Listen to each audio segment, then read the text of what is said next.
আসসালামু আলাইকুম, কেমন আছেন সবাই? আশা করি সবাই ভালো আছেন। আর আমি একটা ভিডিও আপনাদের সামনে আজকে নিয়ে এলাম। যারা নিয়মিত আমার ভিডিও দেখেন তারা এর আগে দেখেছিলেন গুগল ওয়ালেট বা জিপে নিয়ে একটা ভিডিও বানানোর জন্য, যেটা ইন্টারন্যাশনাল পেমেন্ট ট্রানজ্যাকশন সাপোর্ট করে।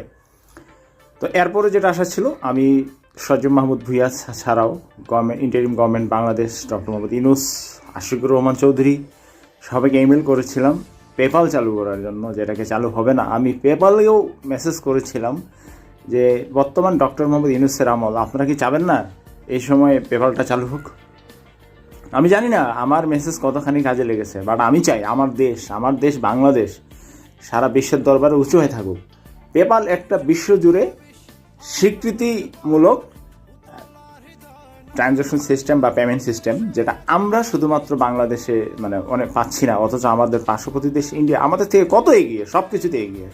আমরা পারি না আমাদের দেশে কিছু দালালের জন্য, কিছু দালাল বদমাশ দুশ্চরিত্র মানুষ যারা এখন নেই, তারা বলতে কি দেশ থেকে কোটি কোটি টাকা পাচার হয়ে যাবে পেপালের মাধ্যমে, কিন্তু দেশ থেকে ওনারাই টাকা কোটি কোটি টাকা পাচার করে বিভিন্ন বিদেশে বিভিন্ন ঘরবাড়ি বানিয়েছে। আপনারা জানেন সেটা কারা করেছে। এই সরকার আসছে গুগল ওয়ালেটটা প্রথম ওকে করলো, আমার খুব মজা লেগেছে। গুগল ওয়ালেটটা চালু হলো, এটা বাংলাদেশের একটা ইনভেস্টমেন্ট বা পেমেন্ট সিস্টেমের ক্ষেত্রে বাংলাদেশ এগিয়ে গেল। যেটার হচ্ছে আপনার সিটি ব্যাংক হচ্ছে আপনার মেনলি করতেছে, আস্তে আস্তে সব ব্যাংক করবে, ভিসা কার্ড সিস্টেম যাদের আছে।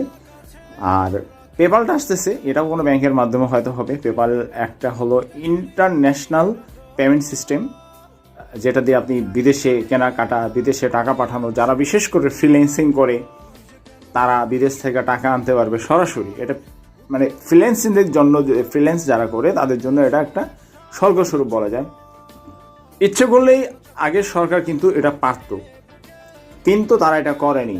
কারণ আপনাকে দেশের সম্বন্ধে ভালো কিছু করতে গেলে সেই মেধা, সেই জ্ঞান আপনার থাকতে হবে। তো এই যে বর্তমান চট্টগ্রাম পোর্ট বিদেশিদের হাতে দিয়েছে, এটা যে দেশের কত ভাবমূর্তি উন্নত হবে। কারণ আমরা সব কিছুতে এক্সপিরিয়েন্স এমনটা না, আমাদের বিদেশিদের সাহায্য নিতে হয়। কোটি কোটি টাকা পাচার হয়ে গেছে, আপনি কিছু বলতে পারতেছেন না। ইন্ডিয়া এসে আমাদের এখান থেকে পোর্টে সরাসরি কোনো টাকা দেওয়া ছাড়াই জিনিস ব্যবহার করতো, তখন কিছু বলতে পারেন না। এখন একবারে গায়ে গতরে চলে যাচ্ছে, দেশ বিক্রি করেছে। দেশ বিক্রি করেনি, $500 কোটি দিয়েছে অ্যাডভান্স এদেশে এই পোর্ট। এরপরেও তো একটা ইনভেস্টমেন্ট থাকবে, একটা সিস্টেম আমাদের দেশের লোক শিখবে তাদের কাছে। আমরা তো বিদেশের কাছ থেকে অনেক ভালো কিছু শিখতে পারি, শিখতে তো লজ্জা নেই। তো পেপাল আসতেছে, খুব ভালো লাগতেছে। পেপালের বেনিফিটটা আপনারা আসলে দেখবেন, যারা একটু ইন্টারন্যাশনাল ট্রানজ্যাকশন করেন তারা বুঝতে পারবেন যে আমি alibaba.com থেকে একটা জিনিস কিনবো, আমি চীন থেকে একটা জিনিস কিনবো, বিদেশ থেকে একটা জিনিস কিনবো, যেটা আমি পেমেন্ট করতে পারতেছি না, কিন্তু যদি আপনার কাছে পেপাল থাকে আপনি সহজে সেটা করতে পারবেন। বাংলাদেশে পেপাল এলো না, বাংলাদেশ অনেক এগিয়ে গেল, বিশেষ করে যারা ফ্রিল্যান্সিং কাজ করে তাদের জন্য একটা স্বর্গ। তো খুব ভালো লাগলো, ধন্যবাদ বাংলাদেশ সরকারকে, যারা এটার পিছনে অনেক শ্রম দিয়েছে, তাদেরকেও অনেক ধন্যবাদ। এবং এই যে মনে করেন যে স্টারলিংক বাংলাদেশে আসছে, একটা হাই স্পিড ইন্টারনেট, এটা বাংলাদেশের উপকারী হবে। আপনারা যতই যা বলি ভুল কথা, যে এটা নিয়ে প্রপাগান্ডা করতেছে, খারাপ কিছু বলতেছে, সে দেখেন অলরেডি স্টারলিংক ইউজ করতেছে। সো এগুলো বলে কয়ে লাভ নাই। পেপাল আসুক, গুগল ওয়ালেট চলে আসছে। আরেকটা জিনিস বাকি আছে, সেটা হচ্ছে দেখেন বাংলাদেশের রাস্তায় আমি ইদানিং দেখতেছি পত্রপত্রিকায়, প্লাস পত্রপত্রিকা এখনও পাইনি, অনলাইনে ফেসবুকে বিশেষ করে দেখতেছি যে আপনার হচ্ছে হিনো, মার্সিডিজ বেঞ্জ, যে দামি বিদেশি গাড়িগুলো আছে, সেগুলো চেসিসের নাকি পারমিশন দেওয়া হয় না বিআরটি থেকে। What is this? এটা কি বিআরটি অশোক লেল্যান্ড ইন্ডিয়ার ফ্রেম নাকি পারমিশন দিচ্ছে? আমি জিনিসটা জানি না, আমি বিআরটি কাউকে জিজ্ঞেস করা আমার সম্ভব হয়নি, বাট পেয়ে যাবো, সংবাদ পেয়ে যাবো। আমি এটা নিয়ে অলরেডি ইন্টারিম গভর্নমেন্টের অনেককেই ট্যাগ করেছি, নোটিশ করছি, আশা করি পেয়ে যাবো। মার্সিডিজ বেঞ্জ, এভিগো, তারপরে বাকি যে গাড়িগুলো আছে এগুলো তো স্ক্যানিয়া হাই গাড়ি, এগুলো আপনার কি বলে যে এবিএস সিস্টেম, আপনার যাত্রী সম্পূর্ণ নিরাপদ, কোনো ঝাঁকুনিবিহীন গাড়ি। আর অশোক লেল্যান্ড আর ওই যে ইজি বাইক, আমি কি বলবো, এটা আপনারা জানেন ইন্ডিয়ান গাড়ি যারা ব্যবহার করেন, এই 6 চাকার 4 চাকার, আমাদের বিআরটিসি গাড়িগুলো তো, ট্রাকগুলো তো সব অশোক লেল্যান্ডের। আরে ভাই আইভিগো ব্যবহার করবে, কত ভালো আরও গাড়ি আছে, ম্যান ভেহিকেল ব্যবহার করবে, স্ক্যানিয়া ব্যবহার করবে, কত দামি ভালো গাড়ি, টিকে অনেক দিন, যন্ত্রাংশ যদিও দাম, বাট এগুলোর টেকসই ক্ষমতা, মাল পরিবহন ক্ষমতা অনেক কিছু।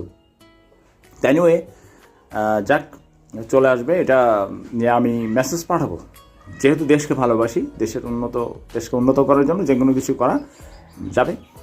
আর ডেফিনেটলি আমি চাচ্ছি যে এই যে সামনে মোটর সাইকেলের সিসি লিমিট একটা রয়ে গেছে, ওই বাচ্চাদের যেমন ডোজ দেয় যে 2 ডোজের উপর খাবেন না, 1 ডোজের উপর খাবেন না।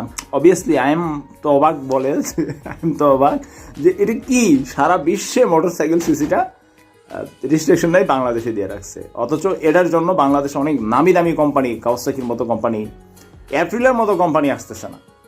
অ্যাপ্রিলা কাওয়াসাকির বাইক দেখলে আপনি ইন্ডিয়ান ওই পচামার্কা বাইক কিনতে যাবেন না।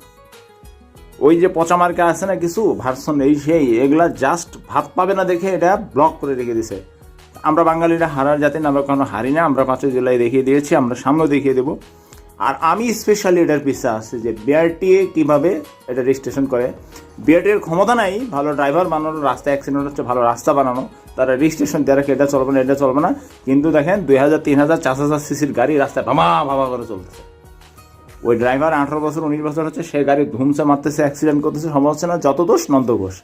যারা বাইক চালাতে পারে না, দরকার নাই তাদের বাইকের লাইসেন্স দেওয়ার, ঠিক মতো টেস্ট নেন আপনি। আর ঘুরাই পেঁচায় টেস্ট নিলে হবে না, তাকে লং রুটে টেস্ট নেন। এই যে বিআরটিএ যে ড্রাইভিং দিয়ে ঘুরাই পেঁচায় ড্রাইভিং, এটা কোনো মোটর সাইকেল টেস্ট না।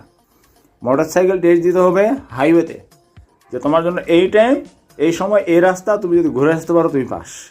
আর যদি বাবা গোদাগাদি খাও তাহলে বাদ। আশা করি আমার ভিডিওটা আসলে যারা দেখতেছেন, অনেক লম্বা হয়ে গেছে ভিডিওটা, আমি যদি অল্পতেই শেষ করতে চাচ্ছিলাম। তো মেইনলি যেটা ভিডিওটা আজকের জন্য বানানো সেটা হচ্ছে যে পেপাল বাংলাদেশে চালু হচ্ছে, এজন্য বাংলাদেশ সরকারকে ধন্যবাদ। আর যারা ফ্রিল্যান্সার, যারা আমার এই ভিডিওটা দেখে থাকতেছেন, তাদের জন্য তো আসলেই মানে পেপাল আসছে মানে দ্যাটস গ্রেট। তো থ্যাংক ইউ সো মাচ। সবাই ভালো থাকবেন, সুস্থ থাকবেন। আর পেপাল ব্যবহারকারীদের জন্য অগ্রিম শুভেচ্ছা রইল। ওয়ান অফ দ্যাম, আমি যেমন গুগল পে ইউজ করি, বাট এখনও ট্রানজ্যাকশন করা হয়নি। তো হ্যাঁ, গুগল পে ইউজ করে আমি আমার মানে 14টা ট্রানজ্যাকশন পুরো করে আমার কার্ডের লিমিট আমি করে রাখছিলাম, বিলটা বাৎসরিক চার্জটা কম করে রাখছিলাম। তো পেপালটাও এইভাবে শুরু হয়ে যাবে, হয়তো আমার হাত দিয়ে শুরু হবে, কারণ আমি বিজ্ঞানের আধুনিক যে ট্রানজ্যাকশনগুলো আছে, সায়েন্টিফিক্যাল ট্রানজ্যাকশনগুলো, এগুলো আমি আগে ব্যবহার করি। তো থ্যাংক ইউ, সবাই ভালো থাকবেন, সুস্থ থাকবেন।